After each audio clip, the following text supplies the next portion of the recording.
Chers téléspectateurs, bonjour. Bienvenue à la Kingdom Chaos TV en collaboration avec la Liberation TV.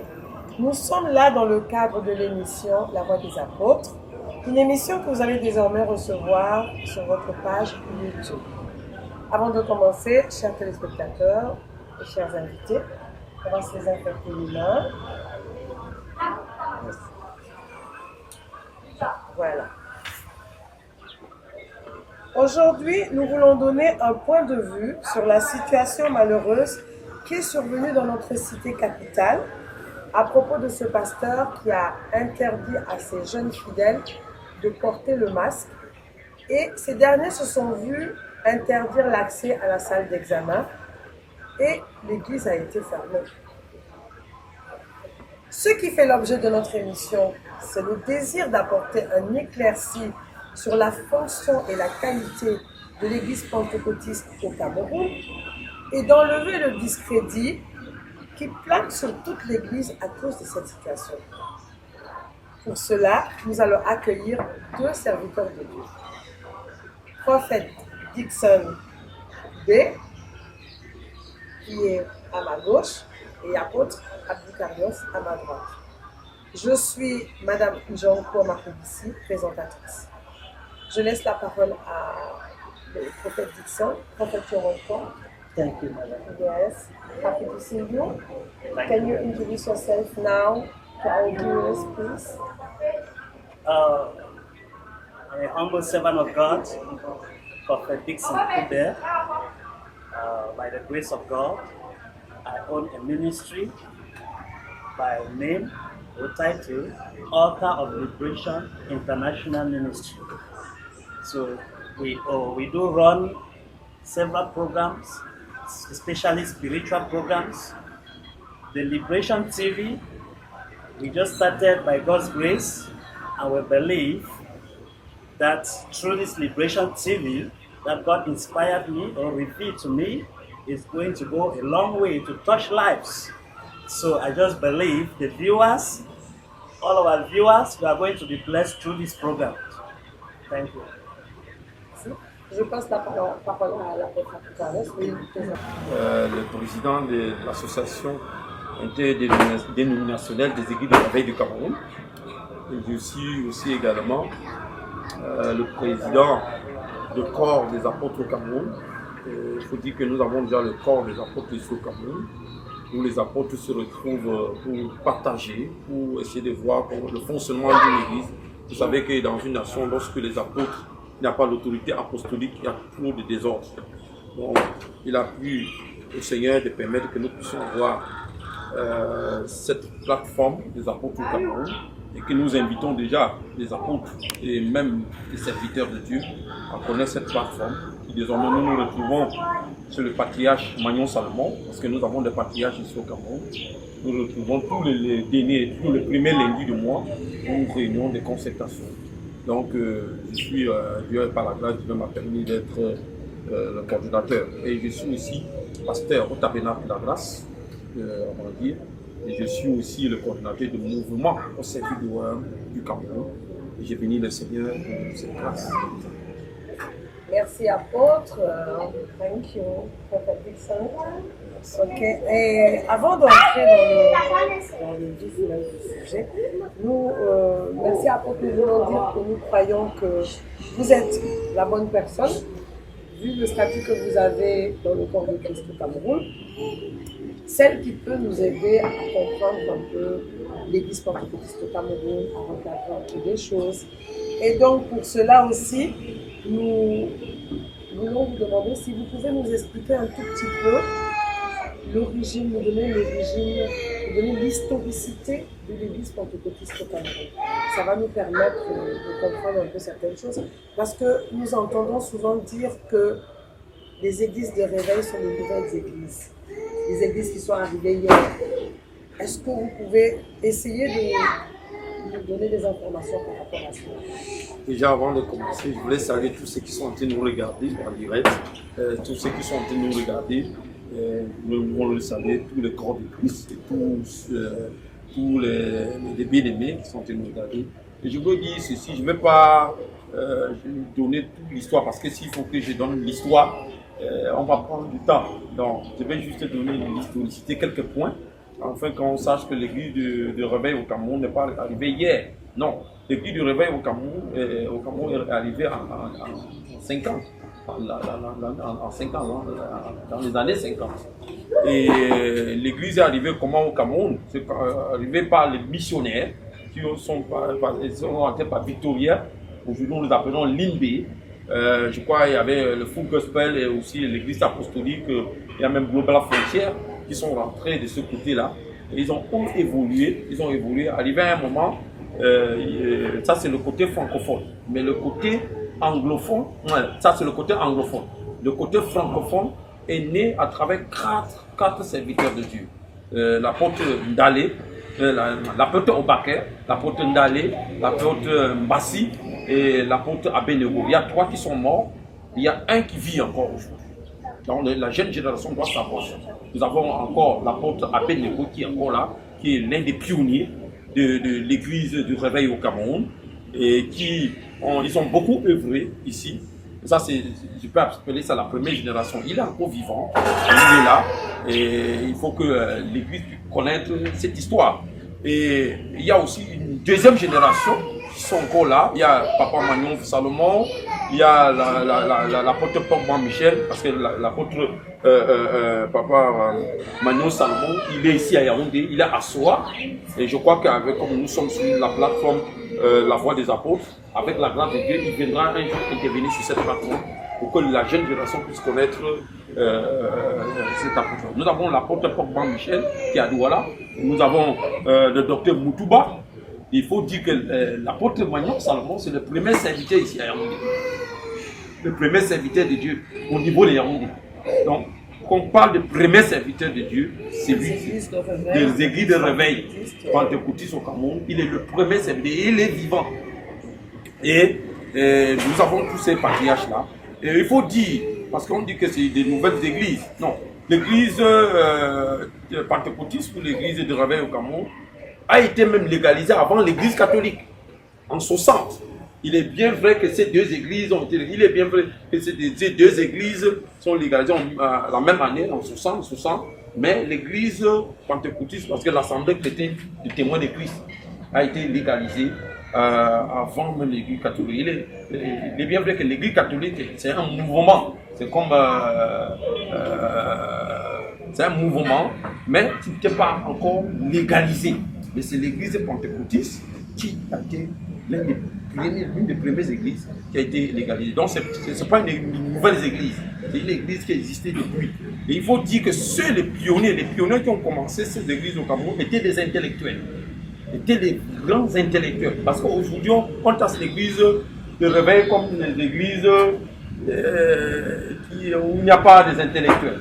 Mais c'était les intellectuels, c'était les gens, c'était les enseignants. Parce que l'apôtre Obake était l'un des premiers enseignants ici au Cameroun. Et même l'apôtre Magnon Salomon, il fut l'un des premiers architectes ici au Cameroun. Donc c'est ce que je peux situer comme l'histoire de cette église, que ce n'est pas une mauvaise église. Oui, nous vous remercions. J'espère que les téléspectateurs ont bien compris. J'espère que les téléspectateurs ont bien compris, on saisit quelque chose par rapport à l'historicité. Donc, les églises de réveil ne sont pas de nouvelles églises, ce ne sont pas les églises d'hier, mais elles sont d'avant-hier. Elles sont là il y a bien longtemps, depuis les années 50, les années 60. Elles existent, elles n'étaient pas vraiment connues, ce n'était pas évident. Mais aujourd'hui, ils étaient connus. Ils sont connus. Il faut dire que, vous ne voulez pas couper, il faut dire, même le patriarche, je peux dire appeler le patriarche, Paul Biya lui-même, le patriarche, connaît ces églises. Parce que quand il était secrétaire à la présidence, il connaît ces églises. Parce qu'il y a eu certaines églises qui ont été légalisées dans cette période-là. Donc il connaît réellement l'église. Voilà pourquoi, lorsqu'il y a eu un temps où on voulait fermer des églises, lui-même il a donné l'ordre qu'on ouvre les églises. Il faut restituer cela. Et nous profitons de cela pour lui remercier pour tout cela. Merci apôtre Karios pour encore cette mise au point.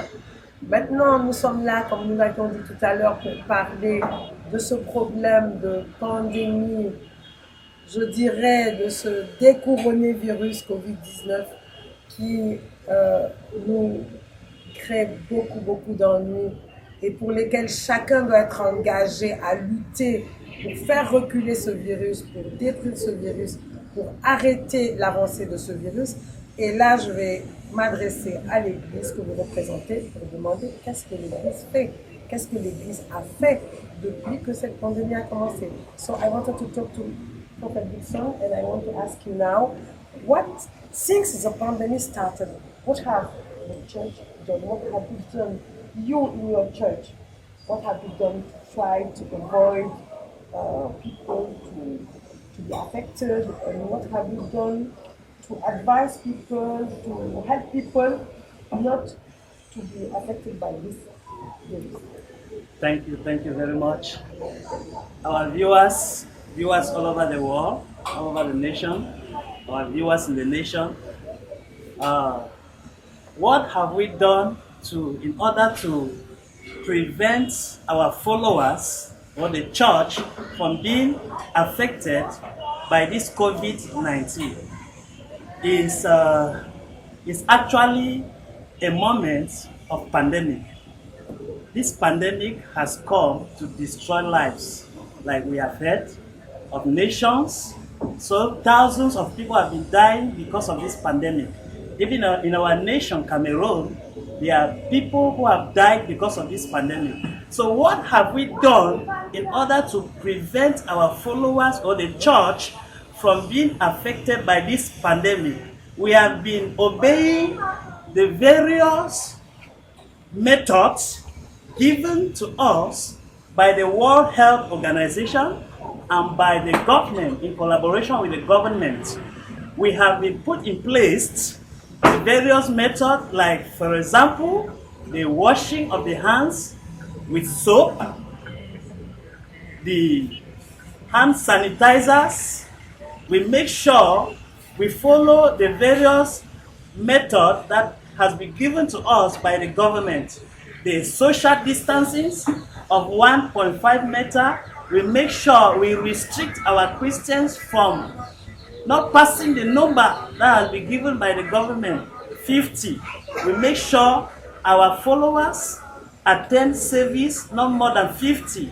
And we do the social distancing of 1.5 meter to make sure that the people have space that they cannot be contaminated by this disease or by this virus. We also make sure that they put on their face masks when in church. We also make sure that they put on their face masks. Like for example, you look at the face masks. We do not tell our followers not to put on face masks. We have been going about sharing face masks. We have been going about sharing face masks as the church. We have been going about sharing hand sanitizers as the church to make sure that we help those that are not viable to afford of the face mask and the hand sanitizer. So we make sure we put these various methods in place to make sure that the church is also secured. We do not just pray, but we carry on the physical method that has been given to us by the government and the World Health Organization. Thank you. Thank you so much. I understand that for you, it is a normal, a natural disease, and you just have to respect. It is a natural disease for you, it is normal, it is a natural disease, and we just have to respect the advice which are given by the World Health Organization, by the government, to try to avoid the disease. It is not a diabolic or something coming from Satan or something like that. When naturally, before something comes up like that, like a pandemic, we have been having pandemics, like for example cholera. When it comes, if people do not follow the cleanliness and all the methods that have been put in place by the physician, their lives are destroyed. So this pandemic, I want to believe that before any disease manifests in the physical, it has first of all manifested in the spiritual. Because there is nothing that we see in the physical that has not first of all happened in the spiritual. So the disease, I cannot say that is a spiritual disease or a physical disease. Disease is disease, whether it's spiritual or physical. Or is that the disease is destructive, or the virus by name is destructive, which if the various methods, health methods are not put in place, it destroys lives.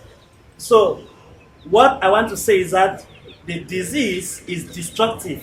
It's not just a saying something. It's not just something that they have come up with. It's something that is real, and it's something that has been killing lives.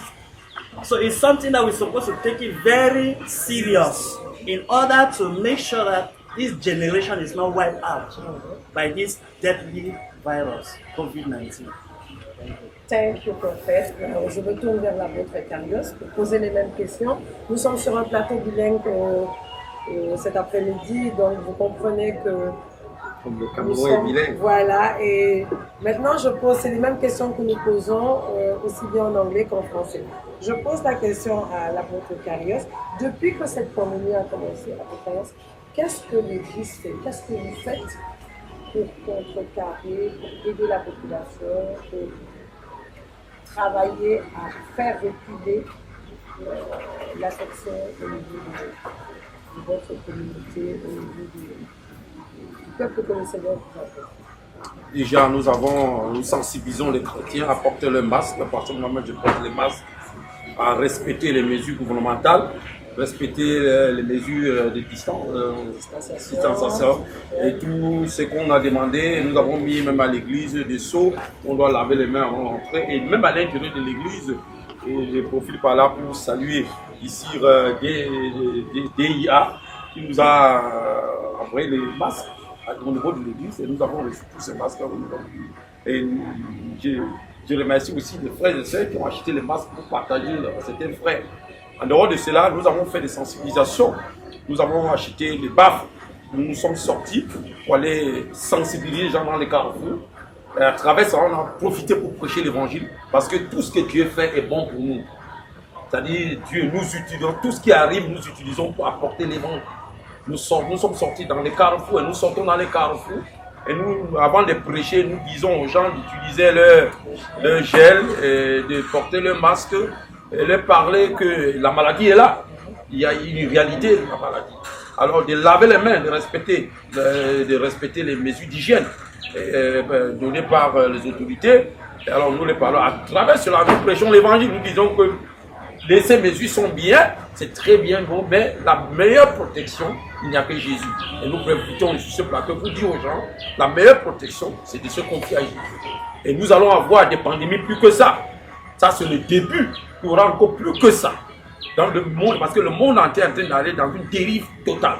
Donc nous avons besoin que les gens puissent connaître qu'il y aura des pandémies plus que ça, mais la meilleure protection, c'est de se donner à Dieu, c'est de se connecter à Dieu, c'est de lui la meilleure protection. Vous avez vu à travers cette pandémie où la science a échoué, tout a échoué, ça veut dire qu'il n'y a que Dieu qui peut réussir. Donc nous sensibilisons les gens depuis que ça a commencé. Voilà ce que nous faisons, voilà ce que nous avons fait, et nous allons continuer à le faire. Voilà, grâce. Merci, apôtre Carlos. Oui, le plus important, c'est vrai, il faut prendre des mesures, les mesures barrières, la distanciation, le gel, se laver les mains régulièrement, faut pas dire que c'est diabolique. Porter son masque, tousser dans le coude, avoir des mouchoirs. Dans certaines églises, quand vous arrivez, les micros, on ne parle pas dans le micro sans mouchoir. Dans certaines églises, ils ont toujours des mouchoirs pour protéger les micros. Chaque fois que quelqu'un prend le micro, on change de mouchoir. Tout ça, ce sont des mesures que l'Église, que les serviteurs de Dieu, que les chrétiens utilisent pour se protéger.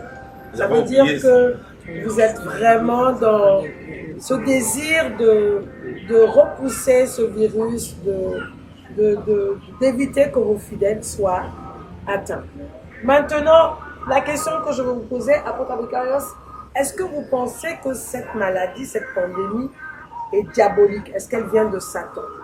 Ou est-ce qu'elle est simplement naturelle comme toute autre maladie, comme le palu? Parce qu'on entend même à la télévision ou à la radio des personnes qui nous disent « Mais le palu tue plus de monde que ça, le cancer tue plus de monde que ça. » Et maintenant, tout le monde se focalise sur Covid-19. Qu'est-ce qu'on doit dire à nos fidèles? Qu'est-ce qu'on doit dire aux chrétiens? Qu'est-ce qu'on doit dire aux Camerounais? Est-ce que cette pandémie est diabolique et satanique? Enfin, ce sont les signes des derniers temps. La Bible nous a dit que dans les derniers temps, nous aurons le temps difficile. Nous allons avoir des phénomènes terribles dans le monde. C'est le signe des derniers temps. Donc, aujourd'hui, le monde entier repousse Dieu. Comme vous voyez la jeunesse, aujourd'hui, la jeunesse a repoussé Dieu. Vous voyez des pays occidentaux qui acceptent, on parle de mariage pour tous, on veut légaliser l'homosexualité, on veut légaliser, on dit mariage pour tous, donc tu peux te marier avec ton chat, tu peux te marier avec ce que tu veux, donc c'est une déviation totale. Et comme le monde est en train d'aller dans cette déviation, nous allons avoir des choses terribles, plus que coronavirus, qui va venir dans le monde. Donc aujourd'hui, le monde, la Bible nous dit quand les fondations sont débranlées, que fera le juste?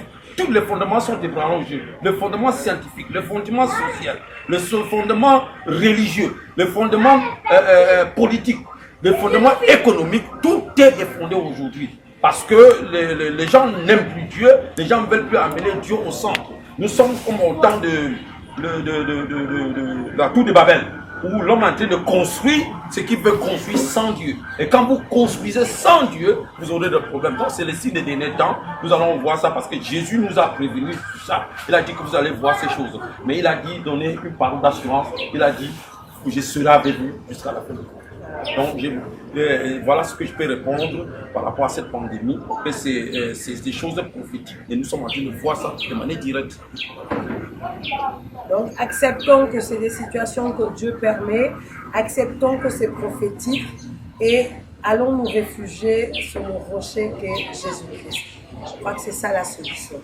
Alors, Prophet Dixon, now I wanted to ask you, il y a une front of a big problem, pandemic, and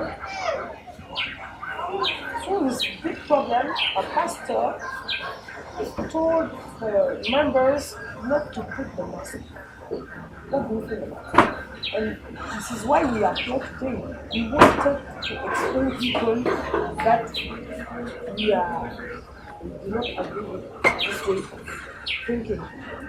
What do you think about it? Well, concerning what happened with the pastor that told his members not to put on the face mask, is very and actually wrong for a servant of God to disobey the government on a social aspect, or to disobey the World Health Organization on a scientific aspect.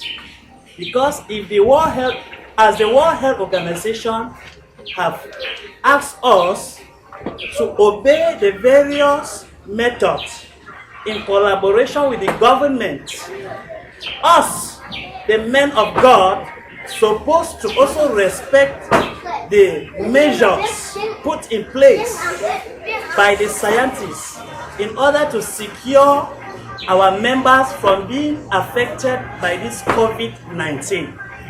So to me, it's actually very wrong for a servant of God to ask the followers or the members not to put on the face mask. It's actually wrong. And it is not right also for the government to use that disobedient aspect by the man of God to affect the church or the churches. Because a servant of God has disobeyed the government for one thing or the other, doesn't give the other an audacity, doesn't give the government an audacity to close the church of Jesus or to affect the other people's life, to affect the members' life. Why? Because it's an individual that has caused that crime. So the individual supposed to do what? To face the consequences according to the law. Thank you. Thank you very much. Now, what I have understood is that the government should call this pastor, and then the government should call this pastor, and then he has to be responsible to The disobedience Yes. that he has committed Yes. according to the government. yes. Not that the church All is supposed to yes. suffer Okay. what an individual man of God has committed as a crime. Yes. Thank you so much. Alors, apôtre Aboukarias, nous revenons sur la même question. Qu'est-ce que vous pensez de ce que nous avons entendu dans les médias? Le pasteur a dit à ses fidèles de ne pas, un pasteur a dit à ses fidèles de ne pas porter le masque. Ils étaient en classe d'examen, ils sont arrivés, ils ont refusé de porter le masque, ils n'ont pas eu accès à la salle, et ce qui signifie qu'ils ont perdu une année scolaire et l'église a été fermée. Qu'est-ce que vous pensez de cette attitude, à part et d'autre? Qu'est-ce que vous pouvez apporter comme conseil, comme jugement, comme pensée biblique, pensée d'un serviteur de Dieu par rapport à cette situation qui affecte en ce moment l'église de réveil au Cameroun et tout le monde? Ah oui, je vais simplement dire c'est un scandale. Mais la Bible dit malheur par le scandale. C'est un scandale. Vous savez que depuis, il y a eu une chaîne de télévision ici, peut-être je vais nommer, Equinos, qui a pris 2 jours dans le journal, dans leur débrief, pour parler de l'église de réveil du Cameroun. Moi-même, j'étais un peu choqué, j'étais scandalisé, parce qu'on a invité même certains pasteurs sur cette plateforme-là, qui n'étaient pas les pasteurs des églises de réveil. Et c'est ça que moi-même j'ai appelé, donc pour aller parler de ça, parce qu'on a taxé les églises de réveil, des églises, des mauvaises églises, des choses bizarres. On a tout mis sur les églises de réveil. Alors moi, je me tiens ici en tant que serviteur de Dieu, en tant que la voix de l'église au Cameroun, en tant que la voix des apôtres au Cameroun, pour dire que l'église de réveil n'est pas ça. Mais parmi nous, il peut y avoir des brebis galeuses au milieu de nous, peut-être qui n'ont pas été enseignés. Et c'est ce qui fait qu'ils peuvent avoir certaines doctrines qui ne sont pas selon la doctrine de Christ. Parce que le Seigneur nous enseigne de respecter les autorités. Et quand les autorités nous disent de prendre les mesures barrières, c'est nous qui devons au départ respecter cela. Mais si un pasteur prend la décision de ne pas respecter les autorités, c'est quelque chose, c'est une déviation, c'est un scandale. Et c'est à cause de cela que ce scandale est arrivé. On parle des églises de réveil au Cameroun, ce qui nous pousse de sortir pour répliquer, pour dire que l'église de réveil n'est pas ça. Pour faire comprendre à ceux qui nous regardent que l'église de réveil n'est pas ça. Nous n'enseignons pas ça aux gens. Les églises de réveil n'enseignent pas aux gens la désobéissance aux autorités. Nous enseignons aux gens de respecter les autorités. Je vais vous donner quelque chose de très important dans l'histoire de l'église de réveil au Cameroun. Quand l'État, au temps d'Aïcho, quand l'État cherchait les gens sérieux, c'est dans les églises de réveil qu'on venait chercher. C'est-à-dire qu'on cherchait les gens pour travailler, et les gens sérieux, c'est dans les églises de réveil au Cameroun. Mais il y a une période où il y a eu beaucoup de mélanges aujourd'hui. Aujourd'hui, l'église de réveil est taxée de toutes sortes de mauvaises choses aujourd'hui, parce qu'il y a des personnes qui n'ont pas été enseignées, que chacun s'élève comme ça. On ne sait pas d'où il vient, on ne sait pas il est né dans quel ministère, il s'est soumis dans quel ministère, on ne sait pas. Chacun se dit serviteur de Dieu, chacun se dit il sort n'importe quoi, il commence à enseigner ce qui est contre la parole de Dieu. Nous n'enseignons pas ça. Nous encourageons les fidèles d'aller à l'école, d'aller fréquenter, parce que nous voulons que nos enfants fréquentent. Alors, je ne comprends pas pourquoi un pasteur peut dire de ne pas porter les masques pour aller aux examens. Et là, on appelle le pasteur, au lieu de dire à ses fidèles de porter les masques, il refuse de le faire. Et de deux, on appelle même des scolarités dans la vie de ces enfants-là. C'est un retard énorme. Et nous mettons ici pour dire que nous, les églises dit de réveil ou de l'église de réveil du Cameroun n'enseigne pas 100%. Parce que c'est un scandale et nous sommes contre cela. Et nous sommes vraiment contre cela. Merci à votre Carios. Nous avons bien compris que l'église de réveil enseigne l'obéissance aux autorités parce que c'est biblique. L'église de réveil base ses enseignements sur la Bible. L'église de réveil cherche à marcher selon les principes de Dieu.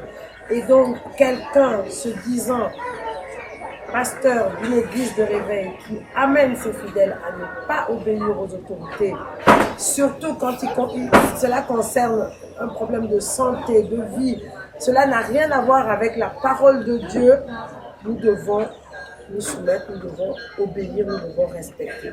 Donc je crois que cet après-midi, nous avons bien compris que ce pasteur n'est pas représentatif de l'église de réveil.